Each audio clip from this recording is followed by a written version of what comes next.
ఈ సాటర్డేకి పూజ మా ఇంట్లో చూడండి ఎలా చేసుకున్నామో. యాక్చువల్గా నేను సాటర్డే ఇంతకుముందు చేయకపోయేదాన్ని, జస్ట్ రీసెంట్గా స్టార్ట్ చేశాను అనమాట సాటర్డే పూజ చేయడము. సో మార్నింగ్ అయితే మేము పూజ స్టార్ట్ చేసేసాము. నేను సాటర్డే మాత్రం మట్టి ప్రమిదలలో దీపం పెట్టడానికి ట్రై చేస్తాను. ఎందుకు అంటే వెంకటేశ్వర స్వామికి అలా పెడితేనే ఇష్టం అంట. సో అందుకని మ్యాక్సిమం అలానే ట్రై చేస్తాను. సో తర్వాత ఇంకా మార్నింగ్ బ్రేక్ఫాస్ట్ ఏం చేయలేదన్నమాట. డైరెక్ట్గా బ్రంచ్ చేసేద్దామనేసి వంట చేస్తున్నాను. సో మాదైతే టమాటా పప్పు టమాటా కాదు, పప్పు టమాటా అంటే మనం పప్పు ఎక్కువ వేసి టమాటా తక్కువ వేసి కుక్కర్లో పెట్టుకుంటాం కదా.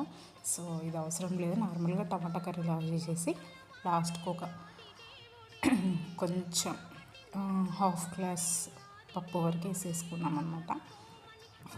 కానీ కర్రీ చాలా బాగుంటుంది. ఎవరైనా ఇట్లా ట్రై చేశారా లేదా చూసి ట్రై చేయండి, కమెంట్ చేయండి, బాగుంటుంది చాలా. అండ్ ఇంకా ఏంటంటే ఇది మునగాకు కారం అనమాట, ఇంట్లో చేశాను నేను. చాలా అంటే చాలా బాగుంది, హెల్త్కి కూడా చాలా మంచిది. మీలో ఎంతమంది మునగాకు కారం తింటారనేది కమెంట్ సెక్షన్లో కమెంట్ పెట్టండి. అండ్ ఇంకోటి ఏంటంటే, సో నేనైతే ఇక్కడ ఫస్ట్ ప్లేట్లో కర్రీ వేసాను కదా. కొంతమంది రైస్ పెట్టాక కర్రీ పెడతారు, ఇంకొంతమంది కర్రీ పెట్టాక రైస్ పెడతారు. సో ఫస్ట్లో నేను రైస్ పెట్టి కర్రీ పెట్టేదాన్ని, బట్ ఈ మధ్య మాత్రం కర్రీ పెట్టాక రైస్ పెడుతున్నాను అనమాట. సో రెండిట్లో ఏది మంచిది అనేది నాకు కమెంట్ సెక్షన్ మాత్రం ఖచ్చితంగా కమెంట్ చేయండి, ఎందుకంటే ఈ విషయం నాకు తెలియదు. మీలో ఎంతమందికి తెలుసు అనేది నేను చూసి నేను కూడా ఫాలో అయిపోతాను అనమాట. So please subscribe my channel and thanks for watching and support to me.